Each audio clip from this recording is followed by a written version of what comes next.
Bismillahirrahmanirrahim. Assalamualaikum warahmatullahi wabarakatuh. Alhamdulillah, salatu wassalamu ala rasulillah wa ala alihi wa sahabatihi wa wala ma ba'd. Para santri rahimani wa rahimakumullah. Semoga Allah subhanahu wa ta'ala senantiasa mencurahkan rahmatnya kepada kita semua.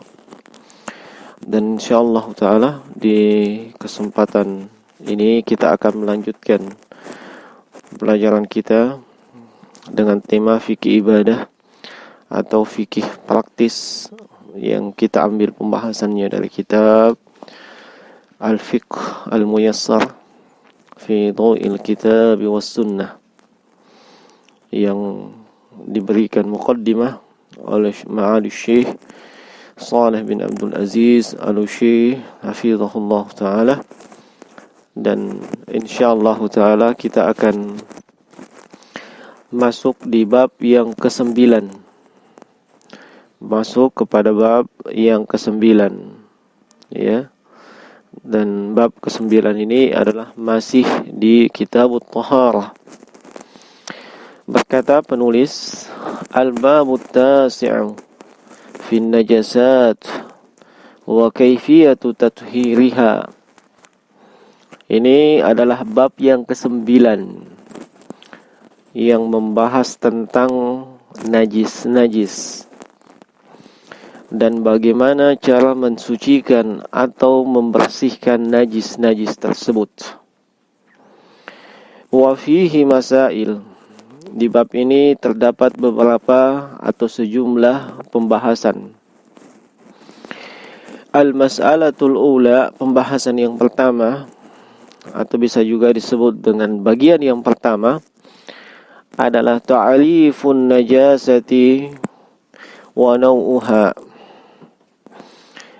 Pembagian yang pertama atau bagian yang pertama adalah tentang pengertian najis, definisi najis, dan juga jenis-jenis daripada najis tersebut.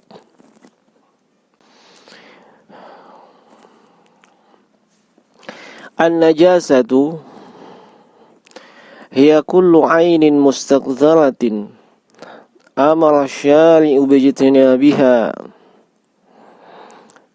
Najis, atau yang dimaksud dengan najis, pengertian daripada najis adalah setiap benda yang kotor atau semua zat yang dianggap kotor, dan syariat atau pembuat syariat yaitu Allah Subhanahu wa taala dan juga Rasulnya sallallahu alaihi wasallam memerintahkan untuk menjauhinya. Ini ta'rif atau pengertian atau definisi daripada najis. Wa hiya naw'an, dan najis itu ada dua macam. Najasatu ainiyah atau haqiqiyah. Yang pertama, jenis najis yang pertama adalah najis ainiyah atau najis haqiqiyah. Apa itu najis ainiyah atau haqiqiyah? Wa hiya allati la tutahhir bihalin li'anna ainaha najasatun karausil himar waddam wal baul. Yang dimaksud dengan najis aini atau najis hakiki yaitu najis yang tidak bisa disucikan pada kondisi apapun. Najis yang tidak bisa dibersihkan, tidak bisa disterilkan dalam kondisi apapun. Hal itu disebabkan zatnya itu adalah najis. Misalnya kotoran keledai. Demikian pula dengan darah. Demikian pula dengan kencing. Ya. Tidak bisa dibersihkan yang namanya najis ainiyah ini. Walaupun dibersihkan dengan cara apapun. Ya. 6. Ini jenis yang pertama. Yang kedua, najasatu hukmiyah. Najis hukmi. Apa itu najis hukmi? Wahia amrun i'tibari yaqumu bil a'dha. Yang dimaksud dengan najis hukmi yaitu satu keadaan yang dianggap najis pada anggota tubuh. Ya, pada anggota tubuh. Jadi asalnya itu bukan najis, hanya ada najis yang menempel atau terkena najis. Iya, makanya disebut dengan hukmi, dihukumi sebagai najis. Sebab terdapat najis padanya. Walaupun pada zatnya seperti anggota tubuh misalnya terkena najis. Ya, anggota tubuh ini bukan najis pada asalnya. Tetapi ketika terkena dengan najis, maka itu dihukumi sebagai najis. Dihukumi sebagai najis. Wa yamna'u min sihhatis shalah. Najis ini inilah yang menghalangi keabsahan salat. Artinya kalau ada najis tersebut pada anggota tubuh, itu dianggap salatnya tidak sah kalau dia melakukan salat. Wa yashmilul hadatsa al-asghar alladhi yazulu bil wudhu'i kal ghait. Dan ini atau najis hukmi ini mencakup semua hadas kecil. Ya, semua hadas kecil, ya. Ingat kembali pembahasan tentang al-hadath yang lalu, ya. Yang hadas kecil ini bisa hilang dengan berwudu. Apa itu contoh? Nah, hadas kecil seperti misalnya buang air besar, kalau ghaid,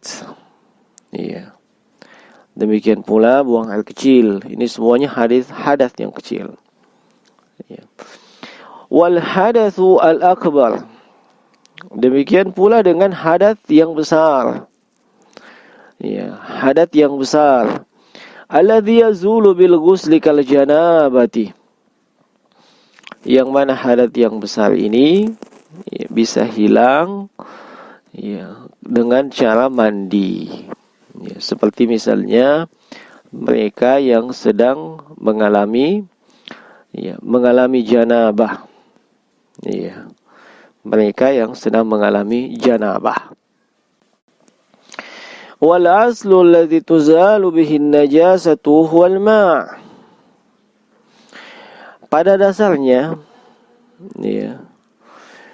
sesuatu atau alat yang digunakan untuk menghilangkan najis,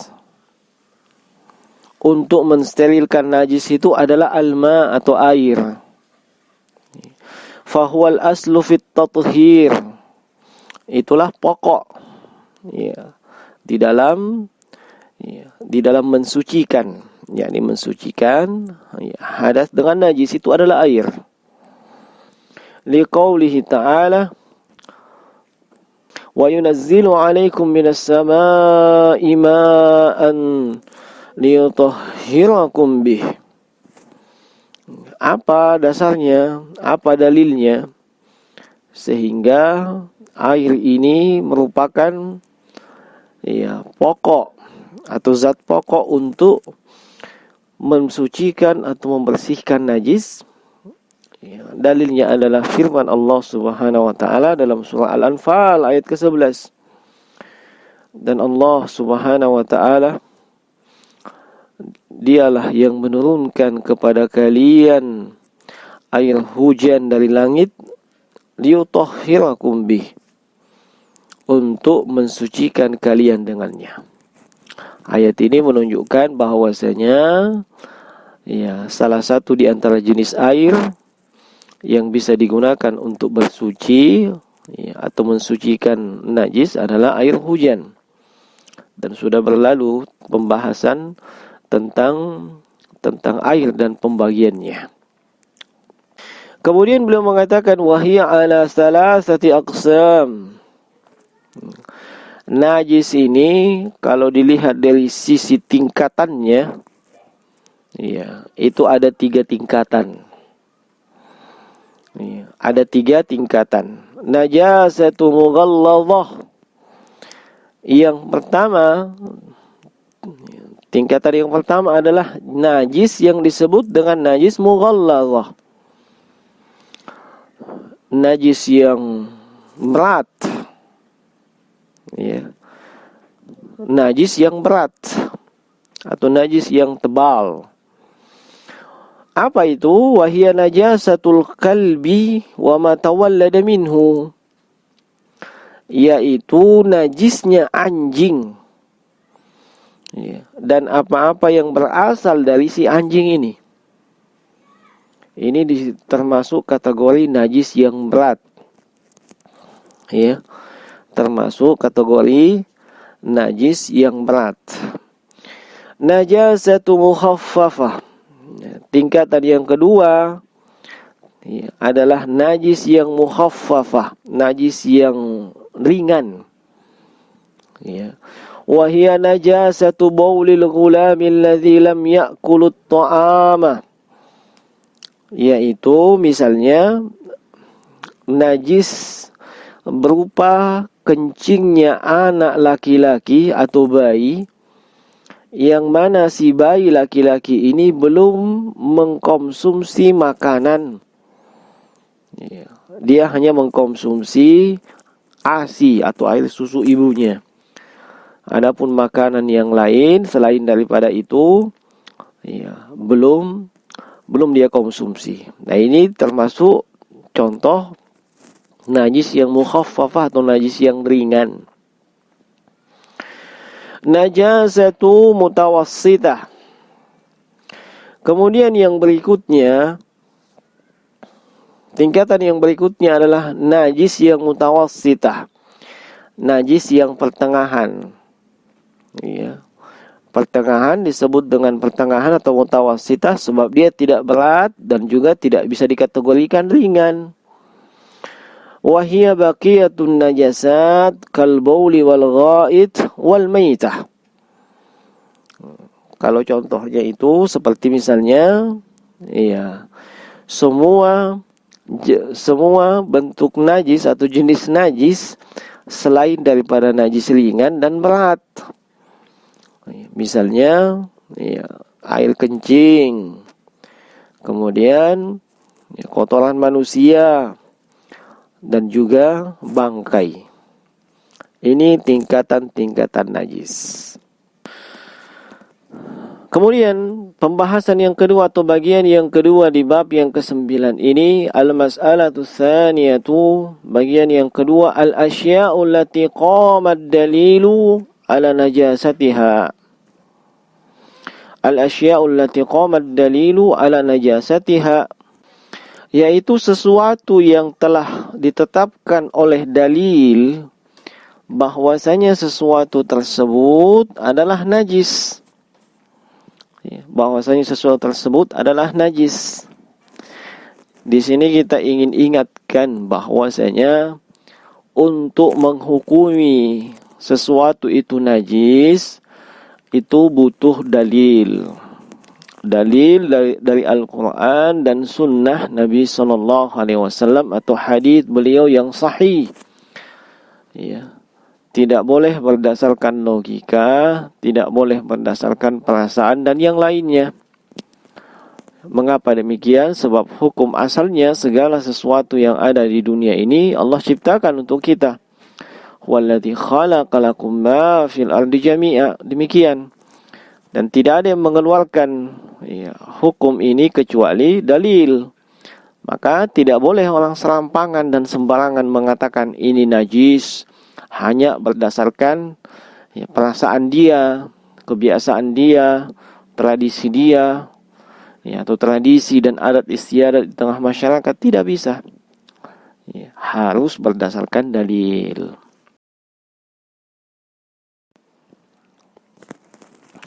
Yang pertama adalah baulul adami wa aziratuhu wa qai'uhu. Yang pertama adalah sesuatu yang telah ditetapkan oleh dalil bahwasanya itu najis adalah kencing manusia. Ya, secara umum kencing manusia. Demikian pula kotoran manusia dan juga muntahnya manusia. Ya. Illa baulus sabi alladhi lam ya'kulu at-ta'ama fayaktafi bi rahshihi li hadithi Ummu Qais bintu Mihsan annaha atat bi ibnin laha saghirin lam ya'kulu at-ta'ama ila Rasulillah sallallahu alaihi wasallam fa ajlasahu fi hajrihi fabala ala thawbihi fada'a bima'in famadahahu wa lam yaghsilhu. Kecuali ya, kencingnya bayi laki-laki yang belum makan makanan yang lainnya, hanya makan atau hanya mengkonsumsi ASI ibunya, maka kencingnya anak laki-laki atau bayi laki-laki ini cukup dipercikkan, ya, dipercikkan saja dan tidak dicuci, ya, sebagaimana mencuci air kencing orang yang dewasa.